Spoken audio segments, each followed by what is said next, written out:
honestly, I don't play a lot of jazz now that I had a guitar teacher when I lived in Madison who became one of my best friends. And I think he would sort of like play the chords and I would play like melody and improvise over the top of it.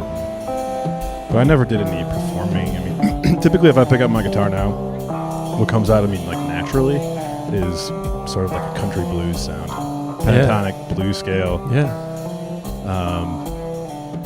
The occasional like deviation from that, but That's how I use jazz. Like jazz metal like stretch me, and then I kind of tend to play more like that. But it's like after you take a go at some jazz, like key center changes, you go back to like some chicken picking, and you're like, oh, this is great. You know, I can really just vibe on this because I stretched myself. I think that's part of it. I think you're right, actually. I haven't thought deeply about that, but it's like once you start, because jazz really does stretch, like the 12-note scale.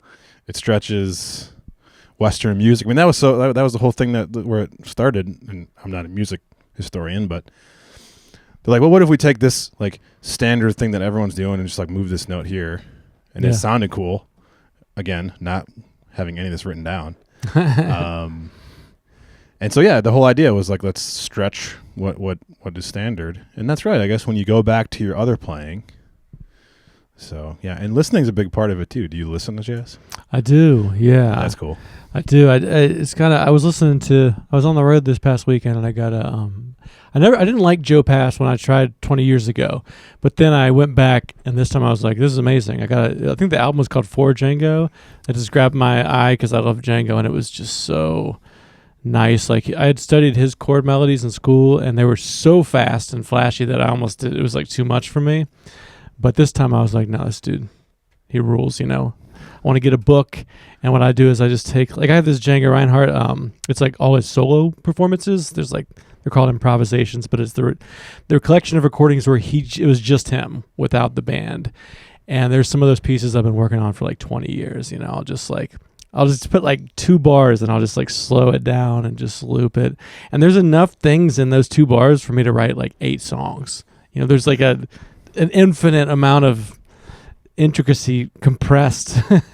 So I kind of like, I do jazz that way, but sometimes it is a lot of notes and a lot of colors for me. I do sort of like minimal music. I like 1 chord a lot, 3 chords. But I mean, the jazz people kind of went that way for a little while, you know, like modal jazz. It wasn't 1 chord. Yeah. It was like 4. Kind of blues, kind of like that, kind of blues, right? exactly is what I'm thinking of. Yeah. I like Joe Pass for sure. I have his record Intercontinental on vinyl, which is great. But it's sort of more in like the boppy Django Reinhardt like vibe. Another one I Jim Hall. Have you ever listened to Jim Hall? Yeah, Jim Hall's a little great, bit more like melodic. He's got some records with the piano player. Bill Evans? Yes. Yeah. That has some duet records. That's the only piano player I know. I'm glad. Well, he's on like all the stuff. yeah. The white dude on Kind of Blue. Exactly. And like everything else. Yeah. He's like the Eminem of the... We'll cut that out. I mean, you know, it's up to you. Of 60s. No, it's all in there. I just say it when I'm aware maybe it should be cut out. But I never actually cut anything out. That's right. We're being recorded right now. Yeah. I mean, if you say something that you're just like driving home and you're like, that's going to, finish me out, I'll tell you occasionally. No. But no. I shouldn't remind you that we're just talking. It's good to be back. Yeah. Welcome back to the shed. We're wearing our summer clothes. It is warm out. Yeah. It's nice out. It's warm out. That's the thing that I know the biggest difference between here and Wisconsin, where I'm from, is spring comes earlier. Yeah. That's the most like noticeable difference, I would say, weather-wise. Like it gets warmer in winter it's warmer most of the year, but it's like the season change, especially for spring, comes early. And for the, seasonally affected folks, which is like the entire state of Wisconsin and probably, including myself, it's really nice to get this. What is it? I guess it's later March. It's great. I went for a run today and just like in shorts, a t-shirt, sweating in the sun. It's amazing. I think we're probably in the clear now that it's almost April, but yeah. I think so too. So did you live in Wisconsin your whole life before you moved here, like a couple years ago? I did, yes. You went to college there and everything? I did. I went to undergrad there. I worked there, and then I went back to graduate school there. You were like an engineer first. I was. Like mechanical? Yes. With like actual real stuff. And then you went back and you got a Ph.D. in I did. weather. Atmospheric science is the word. Yeah, weather stuff. things. Weather stuff. Yeah, exactly. That's what it was. Yeah. You're sort of a Renaissance man. You do a little music. You do a little of the. I guess so. A smart guy that's very affable and doesn't. You're not off-putting about it. Those are my favorite people. Smart people that They're not like flaunting it. There's nothing worse than a real smart person that's acting smart all the time. Yeah, and Ugh. I'd take a dumb guy over that. Yeah. I would say you seem to be kind of the same way, but yeah. I got blind spots. I think I don't know how well rounded I am. I'm definitely smart about some things, right? But there's a lot of like serious like, what tree is that? I'm like, I don't know. I envy those people. Trees. You know? I envy the people that are like, oh, the so and so's are in bloom. You're like, you could have made that up, and it sounded really cool. Yeah, you're like, yeah, they are. Yeah. It's a cool skill, or like any kind of knowledge, like salt of the earth, like from the land knowledge. You know what I mean? I don't really have any of that. I've got, nature knowledge, you mean? Not just nature knowledge, not like, well, I guess it could come from books. But like, it seems like when somebody identifies a tree, as it apparently happens in your life, you're just around. And my wife knows all the trees. Did she learn those from books, or did she learn those from experience? She comes from rural hunting. This is what I was going to say. Unpretentious, like hunters who know all the birds and stuff. And this then is exactly where I was going to go. Through our first year of dating, she's like, this fucking idiot doesn't know a goddamn bush from a... And I'm like, hey, a bush from a shrub. Smart about these three things, though. Well, that was going to be my point. It's like, that's the kind of knowledge where you can tell... It's like, oh, that came from like a something. It's like deep in your ancestry. Yeah, like was a useful thing. Like they could survive with that knowledge in an apocalypse. Yeah. Better than my web development skills. It's same with my, atmospheric science, which is just plinking buttons on a computer too. So like, what does that mean?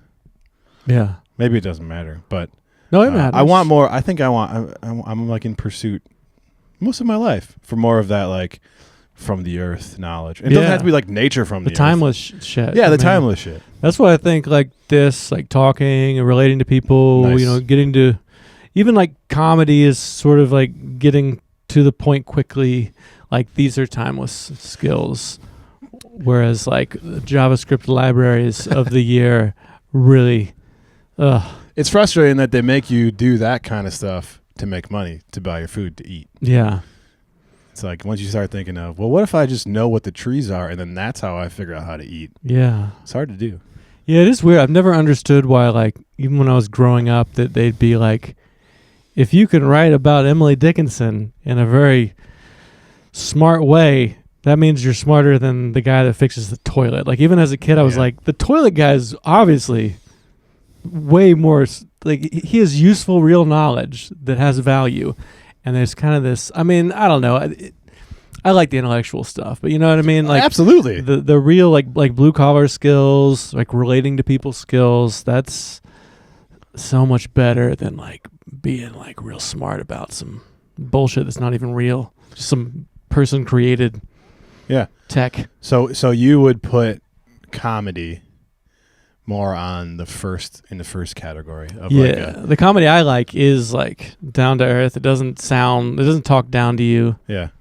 You know, I don't like comedy that's like smart sounding. Yeah. Like patronizing, like Bill Maher comedy, you know. Or Mark Maron too. Yeah. Although one of the best shows I ever saw was Mark Maron, so I'm not going to disparage Mark Maron.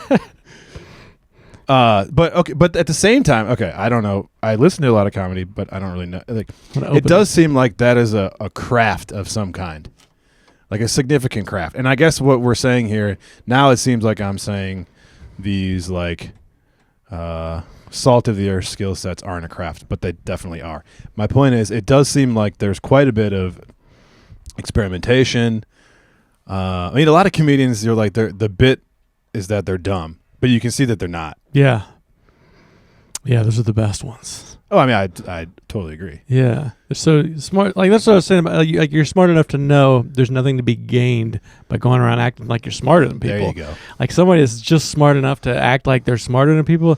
That's the biggest fucking idiot of all time. Just going around rubbing people the wrong way. You know what sucks, though? Those people can be successful. I know. And, man. I know. And you have to sit there and listen to them, and you're like, I can't believe it. You're like, I'll get them one day. Why are we letting them talk so much? Yeah, that is true. And I think that's human nature. True. Yeah. I mean, I don't, it's very in vogue to like complain about the West or whatever these days and how in capitalism and all that. And some of those complaints are valid. But I feel like the however you want to characterize this like fake smart or whatever you want to use, it's people who can be successful in this world with that, and that's frustrating. Yeah, that is frustrating. Yeah, it's not as much of a meritocracy as it should be.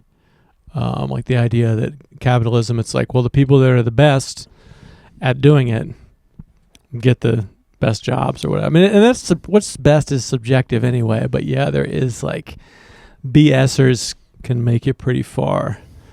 I think that's part of, maybe if we broaden this even one step, I think part of like growing a little bit older and gaining some wisdom is recognizing how much gray there is in the world.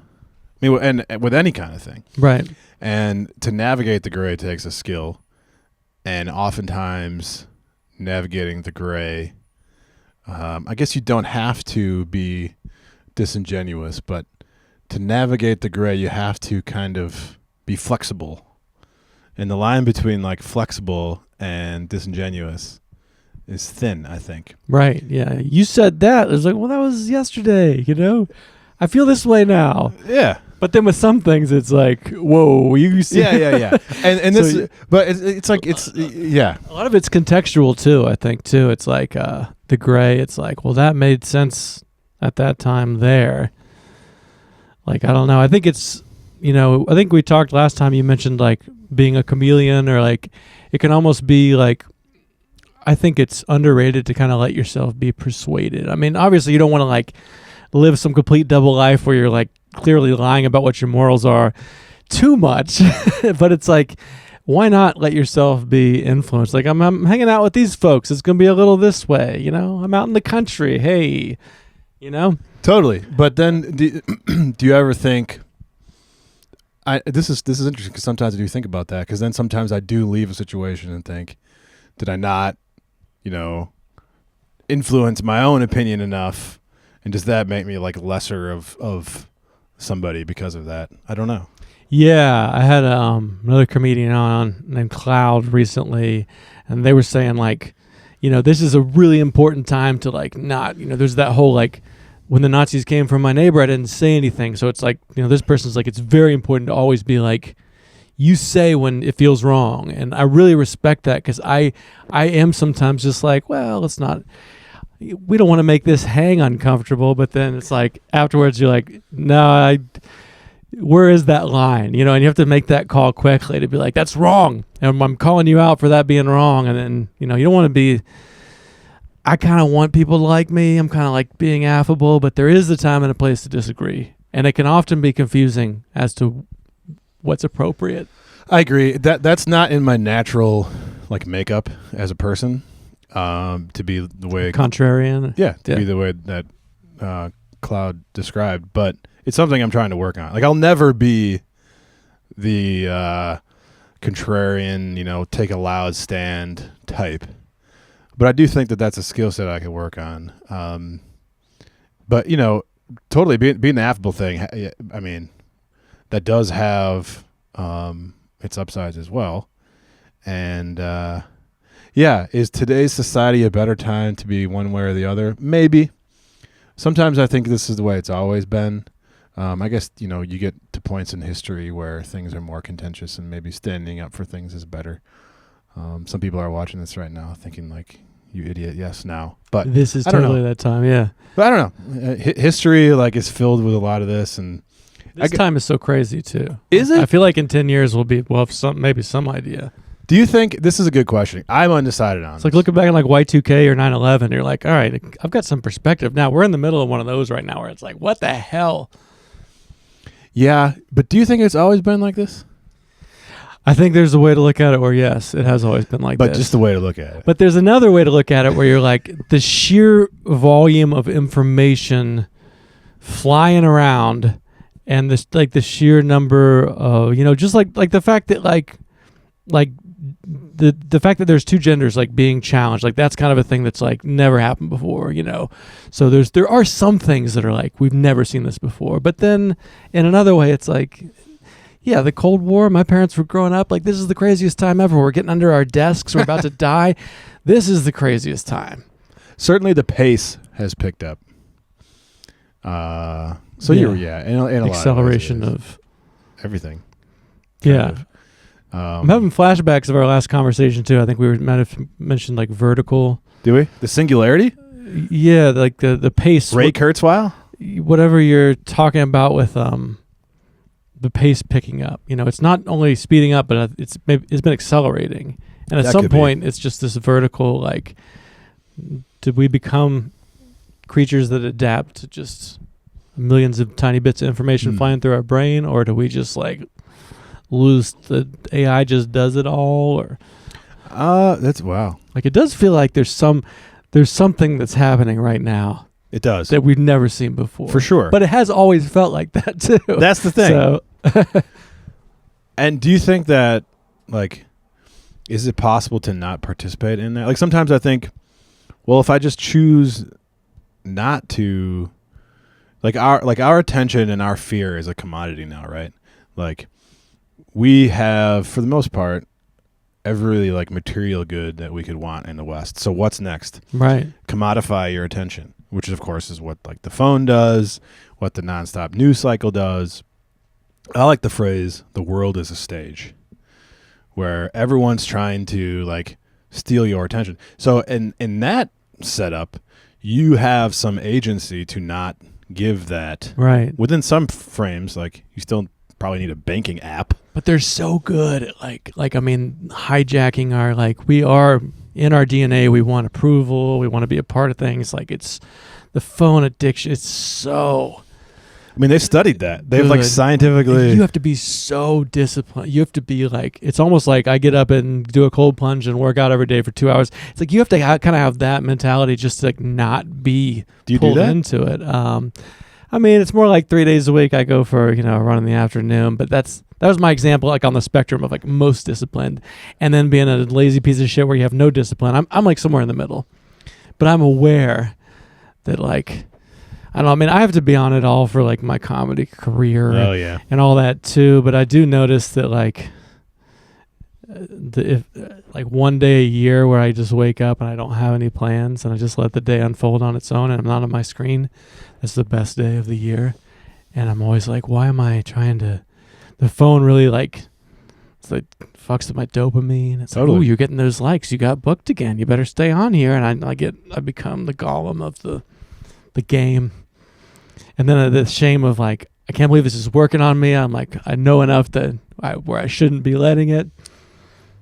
But what's cool though is at the core of it is comedy, which, as we talked about, is based upon like fundamental interpersonal, energy.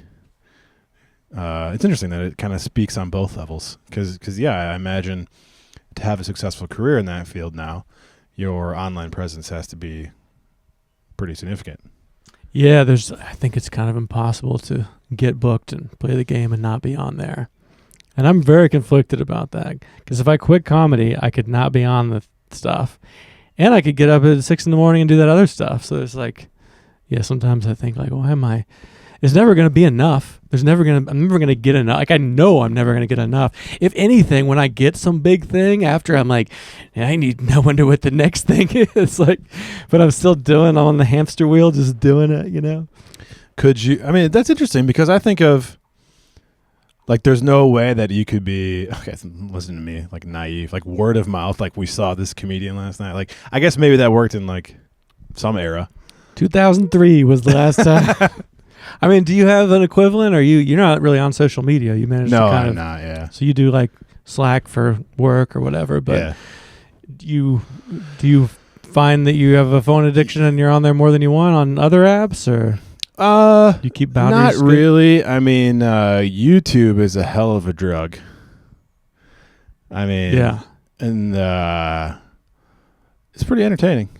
You want to share some of your my favorite YouTube channels? I mean, because it's not even like it's not even like what you picked. It's like it's showing you things, and then you like start just getting into a thing that you didn't even want to. So I mean, it could be kind of like you can have things in there you're like ashamed of, but you're just like in the bathroom like.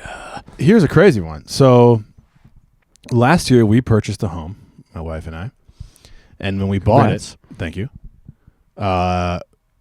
It ended up through no fault of the sellers that there was a flea problem, mostly outside, but it had slightly leaked inside, and we took care of it. Well, a few weeks ago, and I probably used YouTube to look up ways to rid the home of fleas, which is also great. I mean, like fixing your car, you could, but it started suggesting flea videos to me again recently, and now I'm like convinced the fleas are going to come back. Yeah, right. Big flea is like just put it in his brain again.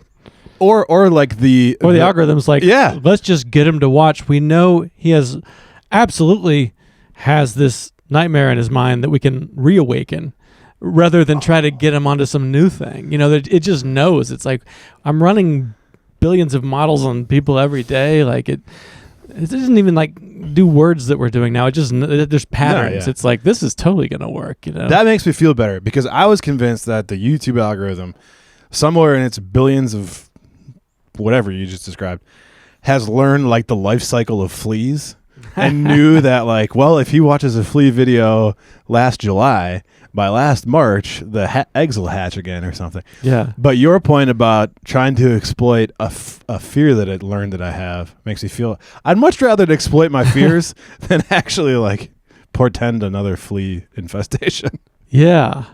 I don't know though. I mean, it's just like what's in your mind is real, It's like, so it's like, and I like too that like even if it did just like throw something at you that you'd been into before, like your mind will invent reasons like this must be the life cycle of the flea. Like it's just our brains are so plastic. You're thinking about a million other things every day. Like it got me, just hijacking you. It got me. Yeah. So yeah, I mean that's like bed bugs. It's like wow. I don't even want to say anything more about it because I know if I let myself start to just do it, I'll be like, it's happening, And then it's like even if it isn't, it kind of is because it's in your mind. And this is where it brings us back to like knowing about the trees and it's like the real, You want to just go like learn about some dirt or something. You're like, this, I can touch it. This is real. It's not just some like horror movie in my mind. I think what this also makes me think about is like what it means to be a human. Because it's becoming pretty clear that much of our like ability to process information, much of our ability to like, hold a microphone, that's a bad example, like play a musical instrument, like a robot could probably do that pretty well, if not now, at some point. But then to me that says, okay, maybe being a human is more than like what we can do in the physical world. And being a human, there's some sort of inherent, like meaning to our existence. I'm not about to make any religious points, by the way, before anyone gets afraid that I'm about to start preaching. But it feels like there must be something else to being a human then that differentiates us from all these machines that appear to be headed towards being able to do most of what a human can do, like in the physical world. Does that make sense? Absolutely. And that's another thing. It's like right now is a time we haven't seen before. Like that, the fact that you can have a conversation with with an AI bot, like just in the last year or two, that you're like, there's certain things I'm like, why wouldn't I talk to AI about this? Because that's going to be a lot more efficient than Googling it or finding a person that's not interested and hasn't read everything.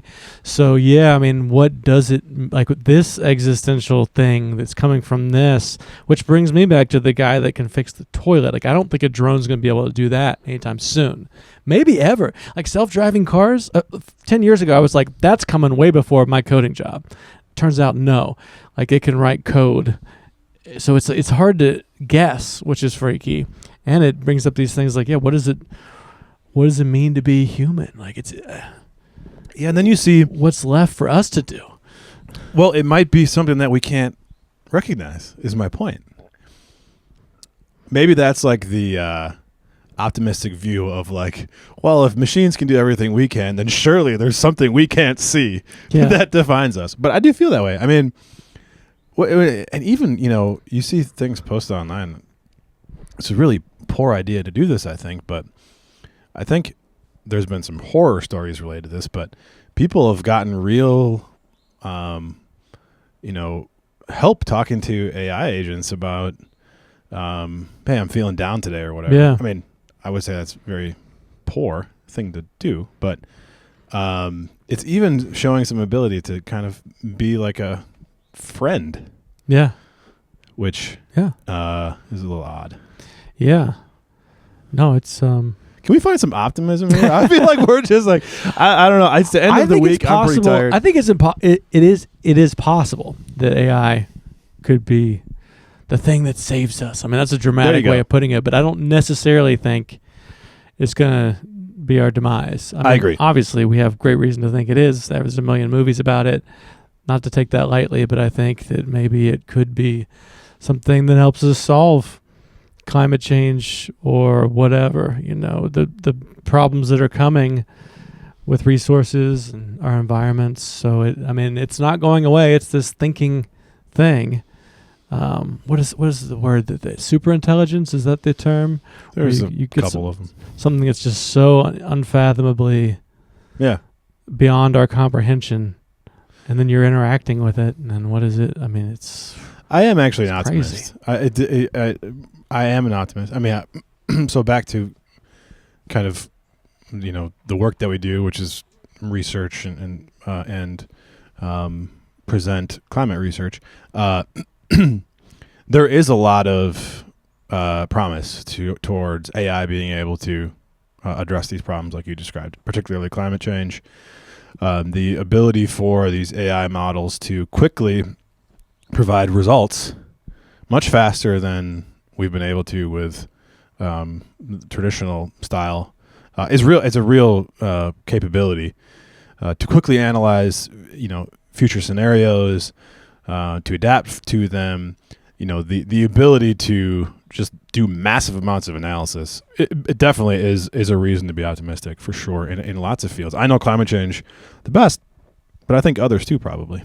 Yeah, I mean, it seems like a great tool. I think the thirst and the energy needed, those are some of my concerns, but maybe we'll figure that out soon too. I mean, it's like what you were saying about, do I even really need to have an opinion about everything? Like, I'm just trying to friggin' do the second half of my life. I mean, I do want to have some obligation to, be good to my community and my kids, but it's like, I'm just here, dude. Like, can I not just relax and enjoy it some days? I mean, I agree with you there too. I don't know why I'm sitting here like feeling the need to like pontificate on this stuff, because I actually do agree with you, and part of that is I think about it all the time. I pontificate about it in my mind like all the time, and having a kid, it makes me kind of need to be an optimist, but it also makes me be like, what will the world be like? I really have to give a shit about what it's going to be like in 50 years now. That's the other change, is I do have a child now, and I would say for me, it's been I've been able to like tune most of this out over the last half a year, because I just care about it a whole lot less compared to now. My young family, I haven't quite gotten. I think it's starting to come in. the honeymoon phase of like, well, I just need to take care of this child and I can tune out the rest of the world. It's starting to creep back in to my consciousness that, okay, this kid's going to be alive 30 years longer than me. Like there is some responsibility there. I've been tuning that out though. I've been sort of just in the like changing diapers. Yeah, you're in the year 1, right? Yeah, yeah. And a lot of it too is it's like the fleas. It's like what, it's this beautiful day. I'm out in the front yard with my kid playing catch, and I'm like, I wonder if AI is gonna. It's like right now, you living like this is the perfect dream. Like nothing lasts. Like we all die, so it's like even in the moments that are perfect, there's some part of me. It's like I should be worrying about some shit. I should spin up on some things that I can do nothing about. There's that. I feel like some of the algorithmic stuff. I don't know what it was like to be a person 100 years ago, but like maybe my brain is being trained to kind of like, I don't know, just not be in the present moment more. Like the phone takes you out of the present, like worrying about a future that may or may not come. And if it does come, I still want to enjoy playing catch today. If anything, if we're going to all die in like a month, that's all the more reason to really, really enjoy this day today. For sure. I think it's a really interesting point. I mean, yes, thinking about the present is like one like way that your attention can be commodified. But what if they can make you think about future things? Then there's like a whole bunch more they can like sell you to think about. I guess that's my point is like, yeah, what you think about is like the new market. Yeah, and what do they want? Is it just like for advertising and capitalism? Like why do they want your attention? Know. What do they want to? I guess the easy first answer I think of is sell ads so they get rich. That could be it. I don't know. Maybe that's all. It feels more nebulous than that, doesn't it? It feels more like nefarious. Yeah. But then it's like everybody just wants your attention to sell ads. Let's just go with that. And then they're like, well, we did some real optimistic things, but people didn't pay attention to that nearly as much as the like your family's going to die tomorrow because we're just like wired to be like, wait, what? I better drop everything and pay attention. So it's just by itself, no one intending for it to be. It starts to be real dark. Do you think this is what it felt like when agriculture came around? It can't be. Because that's like, the argument for like... That was the first AI. People were like, yeah. We have to hunt and gather anymore? What does it mean to be a human? It's possible. I mean, because that's the argument for... it's always been like this, right? Is we've had these phases where someone was like, see the seed? I'm going to plant it in the ground and then grow it and then eat it. It'll never work. It's hard to believe that someone looked at that and was like, holy shit, what does it mean to be a human? But it's possible. Yeah. I mean, you still had to go out and do it all day, do all the friggin' the tilling and stuff, right? But maybe from what it was before, maybe it really did feel like there's 15 minutes of time to do nothing each day. This is existential. Just, what does it all mean? Honestly, it's possible. It really is possible. I mean, if being a human was just about like walking around all day looking for seeds and some like, lion to tackle, they might have had spears. They probably didn't have to tackle it. See, and that's more like animal to me. That's like, you're saying like, what does it mean to be human? And now we got this like thinking thing that's rapidly developing. And then it's like, well, the line between like, this is the Bible and everything. And it's like, God made man to eat the, have dominion. Yeah. But it's like, what is the line between us and the animals? I guess the animals haven't made AI that we know of that we, but maybe they have. But it's like, what is the thing that like, it's kind of nice just to try to be more of an animal sometimes. Totally. My cat just. I think it's silly. Inspirational. I totally agree. Just the way he chills, the different spots he chills in. I agree, and I think. What I think is I lost my train of thought, but I do agree. Our cats are also inspirational in that way, and I think it shows you like you kind of do have a choice to enter that mindset. Like I don't know, probably not during your job because it seems like at this moment we have to sit in front of buttons for our jobs. But like have you ever tried meditation or anything? Yeah, man. Me too. And you can choose to put yourself. You could walk around like a cat if you wanted. Some people do that.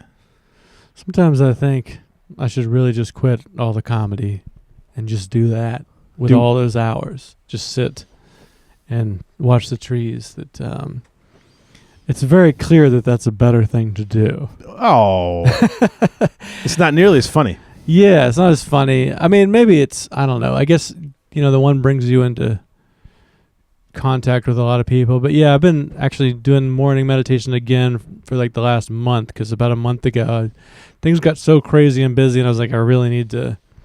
That's what kind of happens. And then I'll do it every day, and then it'll be like, oh, I feel so good, I don't need to take my pills anymore. And then, so I've been kind of doing that on and off for decades, Same. But right now, I've been really enjoying like a morning sit.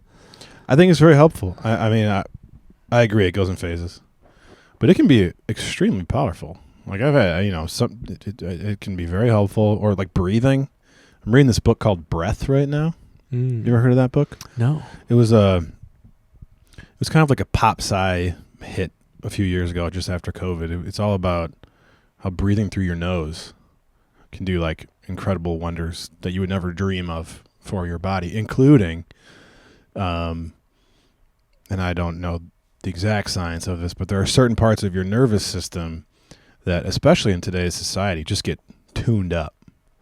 And breathing through your nose and other breathing things are kind of like tricks to tune down those parts of your nervous system where we don't have control. Like you could sit and decide, I'm not going to be stressed today, but these parts of your nervous system are out of your control and are going to amp up your stress, and that's part of the world we live in now. But this breath book's really interesting because it feels like short circuit. You're like breathe through your nose. Like really, that feels like you're short circuiting the work you actually have to do. But no, it can work. But meditation does that too. And yeah, the breathing is. I've been just in the last year. A new thing I've experimented with is the Wim Hof breath work. Have you heard of that? I was just gonna ask actually that. I tried it for the first time the other night. Yeah, I like that's a thing. I had a guy on here last year that was like, I did that and it was great. So I've been doing that. Like I did some of that today, and that's pretty exciting. Like I think just the idea that I'm doing these shallow breaths and I'm holding a lot of stale air in my lungs. So I'll do that like after I run, before I eat, and I'll get like high as shit. I mean, it's a very pleasant euphoric state to be in. Yeah. So this book talks about that. Apparently, it's like holding carbon dioxide in your system, which that does. I'm probably butchering the science, but I think this is the general concept. Holding the carbon dioxide in your body and not exhaling it is actually good for you. And part of the thing of living in our current society is we just start breathing a lot. And that's not good for you, apparently. And so like the Wim Hof thing is related to this other like ancient. You know how Wim Hof apparently like climbed Everest in shorts? Yeah, have you seen him on the podcast? He's like, it feels good, man. He's this crazy dude. This podcast? No, but on like other ones. Sorry. Yeah. He hasn't been on here yet. That was rude. We get some big names, Jim Goff. Jim Goff method. We've had some Asheville level, life coach. I'm sorry. Cult leaders. I'm sorry, but yeah, apparently he climbed like Everest. Like, is that true though? I mean, I believe so. I think, and he like ran around the Arctic Circle barefoot in shorts for like a long time. So why is he not like the president? Yeah, isn't of it weird? Everything? And then some people are like, I don't know, he's just some guy. It's like it feels like they're. It's hard to tell. Like, yes, you either like that's just some crazy guy. But you're like, I don't know, if he ran around the Arctic and barefoot and then up to the top of Everest and down in one day with his shorts on or whatever. Yeah. Make him president. Yeah. See what happens. It'll be a wild 4 years. But it is cool stuff. So, okay, so you had somebody on here. Did you guys actually do the breathing on the pod? No, but he just was like, it just came up, and I was like, I listened back and I captured it and I did it. And it's been like, just like kind of gone into my.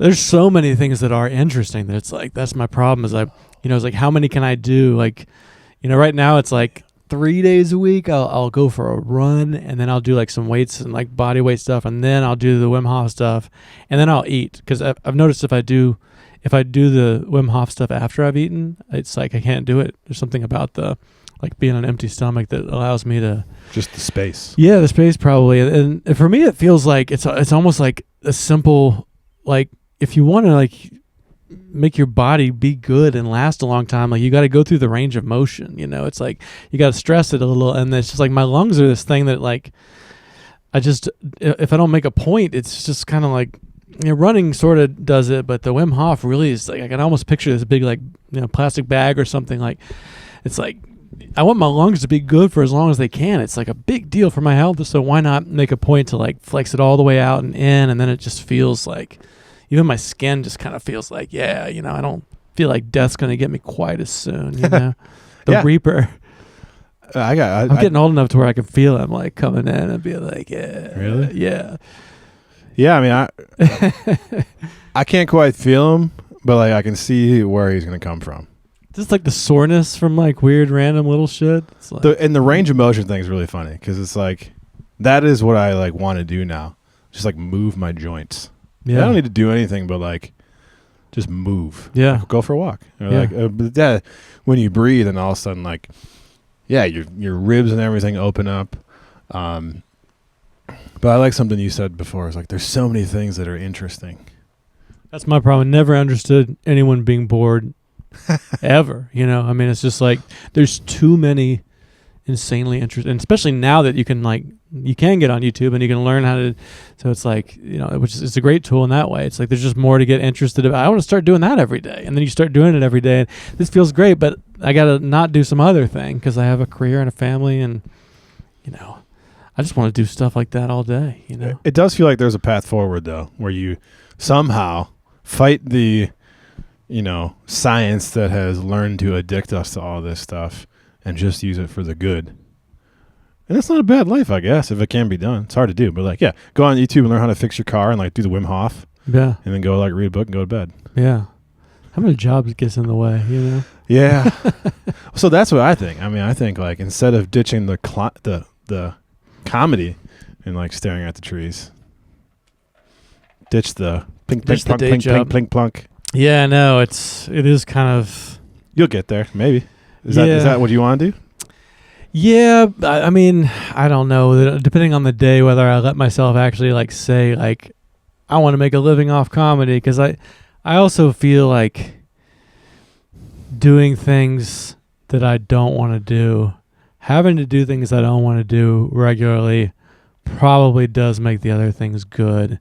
And there probably is some weird Black Mirror horror film if you get to just do it you want all the time. But maybe that's me just rationalizing this existence, but it's like, I don't know. I kind of like the struggle. The struggle, yeah. I agree. I mean, I actually fully agree with you. I've been thinking about this too. How do you justify sitting in front of a computer screen and like plinking your numbers around? You're right. Being a human does involve some kind of, I feel like if you didn't, well, it's like the dichotomy of like there'd be no good if there wasn't bad. Yeah, exactly. Yeah. So good has no meaning without bad. Yeah. I've heard the same thing about life has no meaning without death. That's a whole crazy thing, but yeah. I mean, I know that like when it's later in life, I'll be like, this was perfect. There was no, like I was always trying to get somewhere, but it was perfect, Totally. My kids are like getting old enough where it's like, that was fleeting. I was out of town I did some shows in Pennsylvania last weekend. I was on the road. Just my life is perfect. Like just be present for like I could see it because it was over there, and then as soon as you get back into it, you're like, well, that's irritating. That's also irritating. And I'm like, why can't I hold on to the, there's just I think that's what it is to be human in a way. It's like that's kind of the moments and then lose condition. The moment. Yeah, it's like the Buddhist, meditation and freeing yourself from desire, like that. The idea that you can do that, even that's kind of fleeting. You have to kind of keep meditating and keep in the pursuit of it, or you will just kind of drift back into like we just adjust to whatever our situation is, and then. It's like we want more sometimes, and then we're irritated sometimes. Like it doesn't matter where you. So even if I did I get to do what I want all day long. I know logically that within that, probably the same level of happiness is now, the same level of irritations, just different. It changes. Yeah. Yeah. And then the only constant through all of that in the human condition is that we have no fucking idea of what we're actually here for. But And that'll never be solved. Does there have to? Like, No. Why would there No. even be a? Exactly. That's what I'm saying. So yeah, I don't know. Maybe Why would there even be a why? You know. Yeah. I guess like religions might have a Totally. reason, but then it's like, why would he care? Like, Yeah. I think. Well, that's what. Have you heard of the simulation theory? Oh yeah.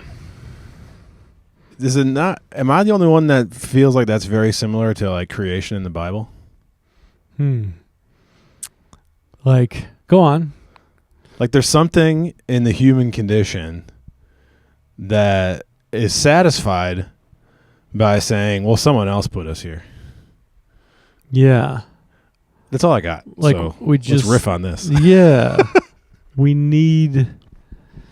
Yeah, I mean, creation in itself is like, the thing that I do love about comedy and music is like the act of creation is like Totally. the most exhilarating. And if you're doing it with people, it's like, It's divine. yeah, exactly. So there is something, divine about that to where it's like, and even like, though we probably have enough technology now, like we're still going to keep, that's what we are. Like we need to create more. We need the next thing. And then so we have to imagine that we came from a machine or a mechanism like that. There's something about creationism that is kind of like our whole deal. Like Exactly. that's the thing. Like I don't know if animals are really just kind of like, maybe is every like intelligent life form another place? Is that what happens when you get like sentient? Is you go, creation's the thing, create, or maybe that's just our like humankind's weird fetish. Creation. Could be. Making stuff. That is true. I mean, that's kind of like throughout history, humans have been modifying our environment. It's just that now the scale is greater. I agree. I mean, playing music is the closest I would feel to God, I guess. And maybe it's because, but also I feel like the creation story, I don't tend to think that it's literal. Yeah. Same. Same with Noah's Ark, by the way, too. But there's value in the story anyway. Yeah. And like, if you take it not literally, it's like kind of matches science exactly. That's where I'm going with it. Whoa, they actually got it right. That's where I'm going with it. And then the my feeble attempt at a joke is, if God said to these people back then, he's like, let me tell you how you all got here.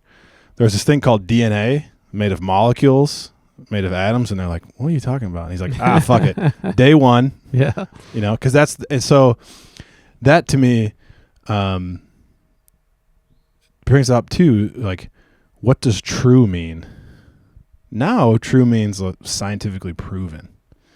But before science, before even the concept that you could prove something, what did true mean? And now that there's so much information, true just is eroding more and more, Like it used to be like, well, it's in the newspaper, so it's true. Now it's like, I think truth has like really been taking a hit these last 5 to 10 years. But what does it even mean? Because to me, like what you're just saying, the everything's a spectrum now. Yeah, 'cause truth is a binary. Is it true or is it false? Like that, even that is like, it never was. Nothing. I don't think it ever was. Yeah, it's a helpful. It's a like, and it is interesting that if you look at computers and machines and you get them all the way down, it's 0 or 1, yes or no. Like there is logic is built upon the axiom of like, left or right, right or wrong. But it's like we just made all that shit up, And there's one side of our brain, like if you have a stroke on the logical side of your brain and it bleeds out, it just all swirls into oneness. Sounds good. And that's like, it sounds great, Isn't that like nirvana? Is that like the actual definition of oneness? If you have a stroke, you want it to be the logical side of your brain. Otherwise, you just become you're like, you lose awesome software engineer. Yeah, right. That everyone hates. Why can't I get hired? The smartest asshole of all time. I've worked with a few of them. There's a bunch of them in our news. No, but actually, what I wanted to point out is, you even just said creation in a lot of ways has matched science, right?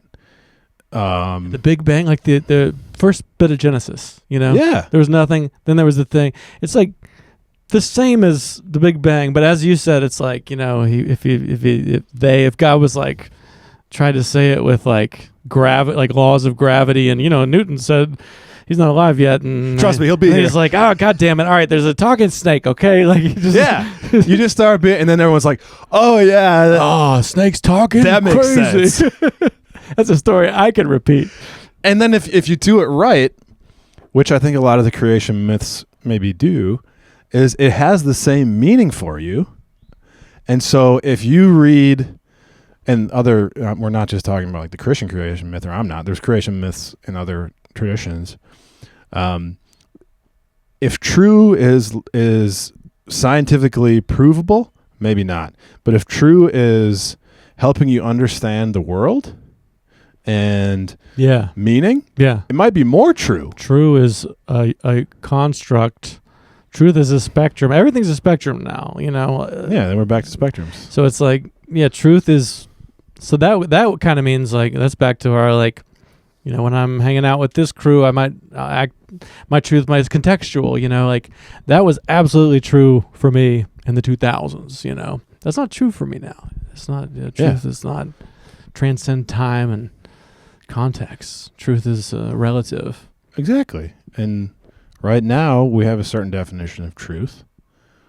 Truth is almost like creation, where I feel like it's one of the, you know, getting down to like the trees or whatever, like the natural, like what's the most low level things we can agree on when it comes to like humankind. I think creativity, and then also truth is a useful, like if you want to get together with some people and like band together and like divide your labor up and trust somebody, like that a liar is the truth. Like it's these things that do sort of become really important in the how we interface with each other.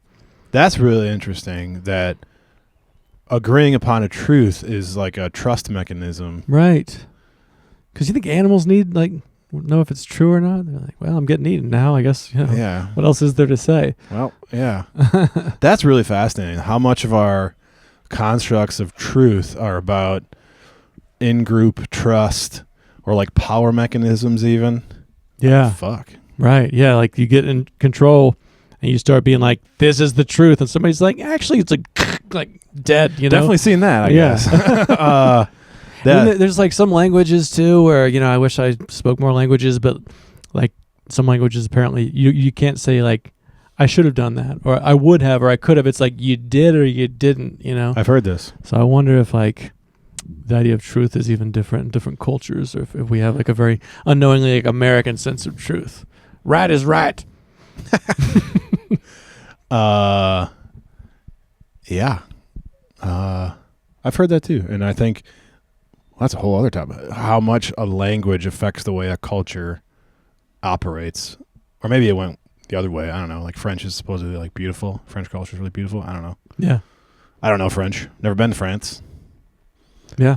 But that seems like a logical potential thing. I was going to say logical potential truth, but they get into truth? The really dirty stuff too. They get into like real gross dirty stuff, but they make it sound so classy. Yeah. It's kind of like this highbrow, lowbrow thing they have going on over there. Oh, yeah. Have you been there? I have, yeah. Yeah, you traveled a bunch. Yeah, I traveled in my younger days. It was good. All right. I never traveled like I went to Europe and I worked in Australia and the UK for a while in my 20s and did a lot of cool stuff. I never went really far outside of like European culture. I've never been to like an Asian country or Africa or somewhere. I would like to do that. Realistically, I don't know. Africa would be cool. I'd like to go to Africa. Yeah. I haven't traveled a whole heck of a lot. Part of that is because I don't like flying. Like Australia is a scary thought to me. So long on a plane, yeah. Yeah, I mean, even just going now, just like how much my body hurts when I'm crammed into a car for 10 hours. Like that's again where I can kind of feel the reaper. I'm like, you know, you don't get on a plane for 20 hours when you're 70 or 80. Or I mean, when you get there, you're just like, they're just throwing you in a grave. You know, they just incinerate you and send your ashes back. Yeah. Do you think that what do you think travel has done? Because sometimes I wish I did travel more. I mean, I've been to like a few countries. I've been to. You're in your 30s, bro. You got time? Well, sure. So I guess help me evaluate this. What has it like? People say like, oh, you got to travel to experience the world and like broaden your horizons and like, make you more of this type of person? Do you feel like that? I mean, all these places you've been significant time. I mean, like, what do you think that has meant for who you are now? I think it is. I mean, I'm also kind of. I feel like it's the greatest privilege. Like, I don't feel like it is like the greatest privilege. So there's also a part of me where like the vanity of travel. It's like I almost hesitate to talk about it because when somebody's like, look at our amazing trips on pictures on Facebook of this place that we all went that you could never afford, let's all be happy for. I'm like, fuck that person. Like, Yeah. go. But what the hell is this bullshit? Yeah. Like this, like showing off. Like most people could never do this. So I that's my like, caveat is my disclaimer. Is I understand. I fully understand. I mean, that's like my parents are sort of around retirement age, and they're like, everyone we know is traveling. Yeah. I don't. They're like, do I have to travel? Yeah. Like, no, you do not have to travel. I don't think you do. There's like the Tao Te Ching's like got some cool passages on that. Like just be happy with meditating on your porch. Like the world's in your mind. It's everywhere. It's all one. So this traveling is just its own like, exhausting, stressful vanity in a way. When I traveled, I was in my 20s and I lived in hostels and I worked and I was broke and I hitchhiked around and it was very cool. Like that was the first time I realized like, wow, people really don't like Americans, that, we are these like, I mean, now everyone kind of knows this. There was less information 20 years ago that we're like these arrogant people that only know about our, like, we call our shit the World Series, but we don't play anybody else. Things like that. Like, I heard that when I was 21. I was like, oh my God, I never thought of that. I remember that when I was a kid being very confused by it. But then also it's like everybody's like, I was kind of like hated America for a while. And now I'm like, I have this flag that like I wish it was more cool to hang out because it's like this is my team and I do love all of it, flaws included. Yeah, it's almost like in the woke liberal artistic communities I've been in, it's like you can't say that you love America, which I feel conflicted about, especially as I get older. That like this is the Two White Guys Love America podcast. Yeah, right. If you made it this far, surprise! Here we go. The real podcast is starting. I know what you mean, though. Great again. If it could just be, I will be cutting that out. Not really. Yeah, it's too much work to edit. I know what you're saying. There is some truth to being like, well, it sucks in a lot of ways, but this is who I am and where I'm from.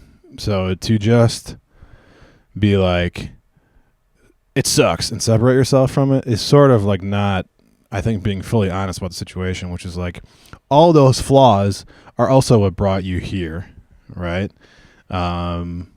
Easy for me to say because I've had a pretty charmed life, I guess, but still, it's true. Very privileged. Yeah. White privileged dude. Yeah, same. I don't know what everybody's complaining about. Should we just stop talking about this? They're like, here's your job and your money. I'm like, thank you. Like, why is everyone so upset?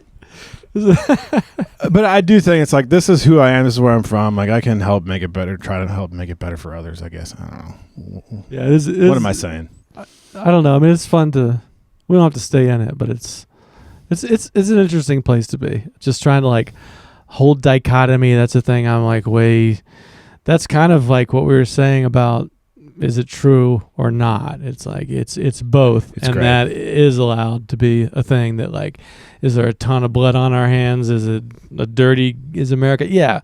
Is it? Do I like it? Yes. Is it? It's also who I am and where I'm from. So like, yeah, right. I couldn't change that. Right. Yeah. So it is crazy just to be from here. I mean, it's crazy to be from anywhere, but it's like you're inside this like. Just crazy. Just everyone in the world's pretty aware of our culture, and we're kind of not that aware of other cultures. That fact. But it's like, it's like when the Buddha leaves the walls of the city, or is that a story? Yeah, I think the Buddha was like a rich kid. I think this is right. The Buddha was a rich kid, and then one day when he was a teenager, he like went outside the walls, and he was like, "But," and stayed in some hostels. Yeah, exactly. And he was like, "Everyone's broke and sad," and got high and sat down and played became some a statue. Songs. Played some Oasis songs. Yeah, and then he became a statue. Wonderwall. Oh, that's interesting. I didn't know that. No, it is crazy to be from somewhere, to have a lineage, you know what I mean? Yeah. The DNA, is quite a fascinating thing to me. I mean, sometimes, I've been thinking about this with having a child myself now and thinking about my parents and my ancestry. It's like the DNA is what lives on. So then you're like, are we the real being? This is getting a little bit crazy, and I can't make sense of this, but it's like I carry the DNA from my parents. Yeah. Now my child carries the DNA from my wife and I. So this pattern of DNA is what is living on and doesn't die. So are we all, for some reason, just living in support of these? Yeah, the DNA is the animal. You're just a fleeting cell. Sketch of the larger. It's like an anthill. It's like, it's the anthill itself is the thing, and each little ant is like a toenail or some piece. Like we're just kind of one little piece, and humanity even itself is like the organism, and then you have the different DNA and planets. The universe goes up from there. Turtles all the way down. Yeah, I just read Slaughterhouse-Five for the first time. You read that? It's funny. I just saw that. I just saw my Vonnegut books on our bookshelf last night for some reason. 'Cause he's talking. I really like the way he talks about, like, there's the Tralfamadorian. It's like a heartbreaking novel about him actually being in the war, but at the same time, there's these beings that like snatch him out of Earth, and they're like, we don't even see you in an instant. We see the whole shape of time. We see the baby and the old person and all the things in between. And this idea that it's an illusion that we're just experiencing one instant at a time. And that it kind of reminded me of what you said about the DNA thing. Like we're kind of in this, our simulation senses are so limited that we can't see that it actually is like this DNA strand if you could see 4-dimensional time, you could see that what you're talking about. You could visually see, or not visually, but you could understand the larger work that we're part of, but we're just trapped in these instants of food, water. Yeah. I know what you mean. I like Vonnegut. I had forgotten that was a concept in that book, but I remember finding that very interesting. And sometimes it does feel like we experience life in the way those trauma flagors or whatever. Yeah. I forget. Yeah. Tralfamadorian. Something like that. Because, do you ever sometimes feel, this happens to me with relatives who have passed, and sometimes it feels like I can imagine them just being right here still. Not them physically, but like their presence. And maybe that's just imagination. People that you were around and you shared the space with them? Oh, yeah, very much. Okay. Yeah. Because there's generational trauma. That's been, I think, proven. Oh, epigenetic or right? What is it called? It's epigenetics, I think. Yeah. I don't know the fancy word for it, but it's like, I've heard this, that they a mouse would smell some like rose water and they'd shock it. And then that mouse would have kids and the kid would go near the rose water and have a trauma response that you literally can remember things in your DNA from, because how else do we know how to breathe? And there's certain things we know how to do innately. So it's like you're programming your DNA with your experiences and your nervous system, and those things literally do get passed on. Yeah, I think it's something called, it's epigenetics. And it sounds right. That's a thing. Something like that. And this idea that, your DNA isn't immutable in the end. Does that mean I wonder when your kid is born, that after that there's a break and you're kind of but the things you feel and experience before when does the change happen? Yeah, after that you can still have vibes around them that change them, but you're literally, maybe it's more than vibes. Maybe if you just said here's a basketball, they'd get to go to basketball, and the rest of your lineage would get at basketball. Yeah. Just picking something random. Yeah. I heard a podcast. Most of my knowledge has come from podcasts. Podcasts. I love the podcast. You can do other stuff while you listen. Yeah. Which is what are they programming me to think? But I like it. Yeah. I mean, everything is to some degree, right? I suppose maybe that's the beauty of meditation. Maybe that is I guess some meditations like loving kindness, you're trying to program yourself actively. But I mean, maybe that's a time when you're just listening to nature. But even that, I guess, is programming you if you're. I think so. Watching for your sure. breath. So I mean, anything, and this goes back to them trying to steal your attention. Anything you put your attention on, It is kind of programming you. I mean, That's true. it goes in there, like you can. We don't exist in a vacuum. Sorry. Yeah, no, go ahead. Yeah, no, that's it. That's just the thought that burst on me. There's this bit that like Ronnie Chang had, this comedian that I thought of, where he's like, the YouTube algorithm like show like you want to like get into shape, you're like, and then the YouTube shows you some like fit guy, and you start like doing his exercises, and then you start like drinking his things, and then he starts to kind of start sharing some of his personal political opinions with you, and then like 6 months later, you're some like far right extremist. But like you just wanted to get in shape, like you just wanted to do something good, but like it's not if you hear somebody enough, you will take in those without thoughts. knowing it. Yeah, that's why you shouldn't blame a person that's like maybe got some shitty ideas if they were just around that. Yeah, without knowing it, it's like we are sponges. Like we do. Some of us are probably more like programmable than others. Back to the gray. Yeah, right. I think Bill Burr had a bit about the guy from Duck Dynasty who said some like homophobic stuff. Yeah. He's like, what did you expect? He's a guy from like the woods in Mississippi who got famous because of a duck call. Yeah. And then suddenly they put a microphone in front of him and ask him these questions. Not that his responses were correct. Yeah. At all. But you have to have an understanding of where this man came from. Yeah. Is that the bit where he looks around and he's like, no, that's what we all said. Everybody's dead. Exactly. That's the bit. Like, no one that agrees with you anymore is alive. Right. We think everyone's like, bad person. You're like, that was it.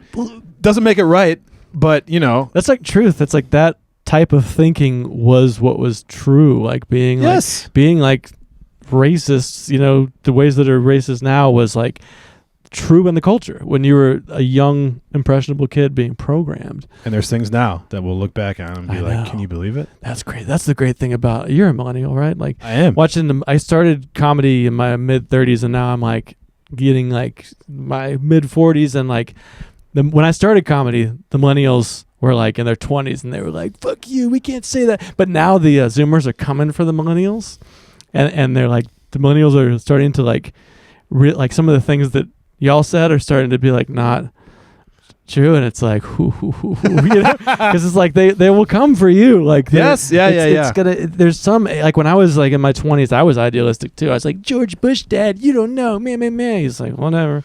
Well, you're right about that one. Yeah, but it's like the arrogance of like having just enough wisdom and the arrogance youth. Of the moment. Yeah. So that is things are always changing. Never be, and there's a lesson in that, which is never be so like sure of your opinions. And this goes back to the chameleon thing. Maybe that's part of why is like, I can't be sure anything is fully correct. Maybe a few things fully true, right? So being able to function in the gray is maybe it's got its faults, but it's in recognition of the fact that whatever you say is true is probably something that might shift in the future anyway. That's really interesting. That kind of connects the dots there a little bit. Yeah, and any choice you make is going to have trade-offs. But I mean, that's like the case for living in the gray and being more of a chameleon is like, people have told me if you're too open-minded, your brains will fall out, that expression. And I feel like I have always kind of erred more on that side where it's like, there are times in life where when you need to take action quickly, to be like, this is right. But I tend to be a little more like, well, I can kind of see both sides, but there are times where like in like some kind of like a apocalyptic, like you got to act quickly situation that I might hesitate, because I can see sort of both sides. So it's kind of interesting. But I think generally in most of my life, it's not an apocalyptic emergency situation. I'm not good in those situations, but it's funny to be like encountering the apocalypse and being like, well, I can see both sides. Yeah, I know. And there's just the clock is ticking, the people that are going to live on have already, and I'm just like, well, let me think about this a little bit. No, that's something I'm trying to do. Like as becoming more like part of being a father, also more responsibility at work, is trying to have the confidence, because I think some of this is confidence, at least for me. When I do recognize a moment where it's like, oh, this is where I have to be authoritative, right?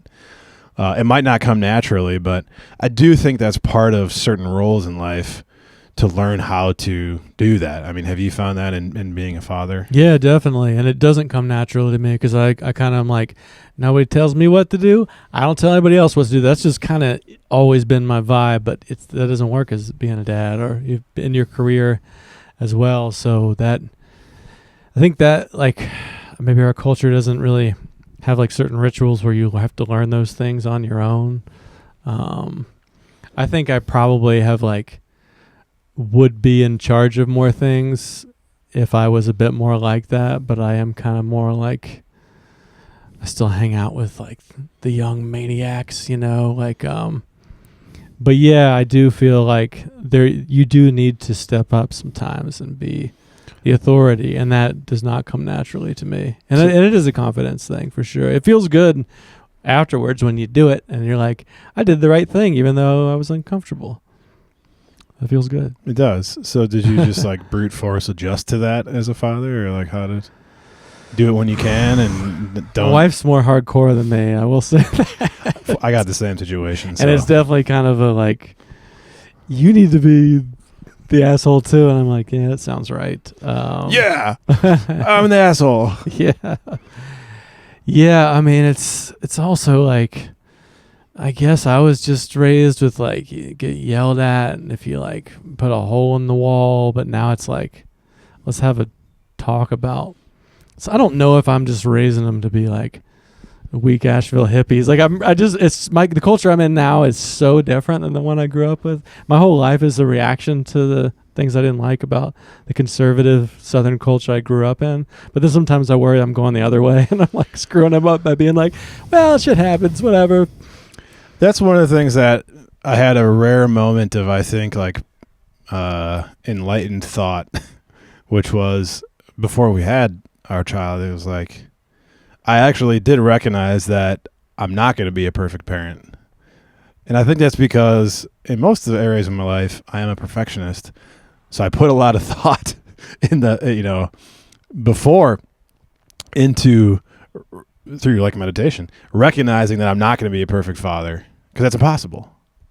You know what I mean? Yeah. And so like, and I do think to a certain extent, it's okay for them to be a reflection of you. So like, if you have gone through, what you grew up in and then deciding to go a different route, maybe you went over here, but it's okay for them to be a reflection of you, flaws and all. I mean, you like to try to avoid that. Yeah. And not that going the direction you want is a flaw at all, but just like, do you know what I'm saying? I think it's okay for them to be a reflection of you. Yeah. And the cool thing about having the second kid is like, and having them kind of come of age is like, we did a lot of the similar stuff and they're so different. Like there's like night and day. So it's like, I don't really think I had as much of an influence on their, like what archetype of person they are as I would have thought, which I take comfort in. It's like, just try to be around and be cool and listen, like be present and listen. And then also there's been so many times where I've been like, hey, I'm sorry. I lost my temper and that was wrong, which I never heard, any authority figure say when I was young. So I do have confidence in certain things like that, almost like confidence in the humility of it, I think. And just like be present, Present. Like my dad, I think was just, I don't know. He was great, but it's like, he wasn't like, what are we doing today? Well, part of that's, the times. Generational. Yeah, time. right. Yeah. I mean, imagine the way he probably grew up and totally. Yeah. Yeah. But yeah, the other thing that strikes me is, the best thing you can do, tell me what you think, is set an example. Because like if you start like reprimanding a certain behavior, like that has a lot less to me effect than just setting the example. What do I know? Because I don't, very young kid, but absolutely. Yeah. What you do versus what you say. I mean, you just see them pick up all. I have qualities I didn't even know I had until I see them reflected back to me. And I'm like, wow, that's totally me. I didn't even know I did that. I don't like that one, but it's like, here it is, it's like being reflected back to me, that little like attitude that like, that's me. I didn't realize it. It's not like a sweet skill, like dribbling between their legs or something, like basketball, like something sweet, like a talent. Cool. Sometimes it's cool like that. It's like, that's for me for sure. Yeah. There's like, there are those moments for sure. And maybe again, that's like the brain kind of, the achiever mentality. We zoom in on the things that need optimizing and are like, yeah, the good things are there, but I'm really focused on the flaws. Optimizing. Yeah, right. And then you start being a software person for a living, and you're even more like Optimize. Yay, you optimized. Congrats. Yeah. Yeah, it's funny how that plays into life, optimizing life all the time. And yeah, it's just because a lot of like dangerous, slippery slopes. And that's what's, I find a lot of the, again, like if you talk about the Bible or other traditions, there's a lot of like weird shit in there, but there's a lot of wisdom, and a lot of it talks about similar problems that we encounter today. Maybe the pace of everything is crazy. Marcus Aurelius didn't have AI or apps, but if you read Marcus Aurelius now, I don't remember when he wrote that, a couple thousand years ago, super duper on point. So there's some element of this. Yeah, it's all the same stuff. Like, and that's kind of like, maybe that's what it is to be human. It's like if we're living it now, and they were talking about it 2,000 years ago. I had some terrible bit I was trying to do on this. That I'm pretty clean, so I couldn't really figure out how to like clean it up. But I was like, I read Genesis last summer. I'm like, the amount of incest, it's insane. It's just like just so much. And then you go on the internet now, same thing. Like, I couldn't really like. It's just a fleeting kind of sketch, but it's like this idea that you go like, what have we come to? You go on the internet, and it's like that shit's like the first book of the Bible is mostly about that, not to mention slavery. And I had a bit on that I couldn't pull off either, because it was like God endorsed slavery, He's yeah, like, of course. Moses, you've been so good. Here you go. You're going to like what I have for you. But I feel like the word, me saying that word, even though I don't think I came off as like pro-slavery or anything, but it's like you're really playing with some. Yeah. And I don't have an audience, so I'm like, it's like strangers that don't know who I am, and I'm like, wait till I got what in store for you. Yeah. And probably a lot of them like the Bible too, so they're like, is he shitting on the Bible? It's like, no, I mean, I just think it's kind of mind-bending, these themes that do not go away, right. And they've just been there, like the whole brothers just smashing brothers in the head with the rock, like Quentin Tarantino violent scenes. Like you're like, what's up with these movies now? We've lost our minds. It's the same. We've always been kind of obsessed with these like gruesome, dark, fucked up things. It's kind of even I think like a lot of the Old Testament is like cousins killing cousins and cousins doing other things to cousins. Yeah. It's all like, that. It's the internet. Yeah. Wow. Yeah, it's all in there. And it was like, it's not like they took those parts out. They were like, no, God has some important information for you. You need to read this. And a lot of it's pretty. Buckle up, pal.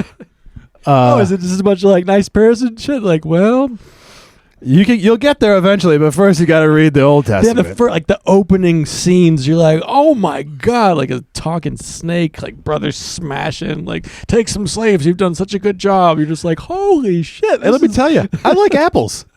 Right. I do. What does that say? I don't know. Yeah.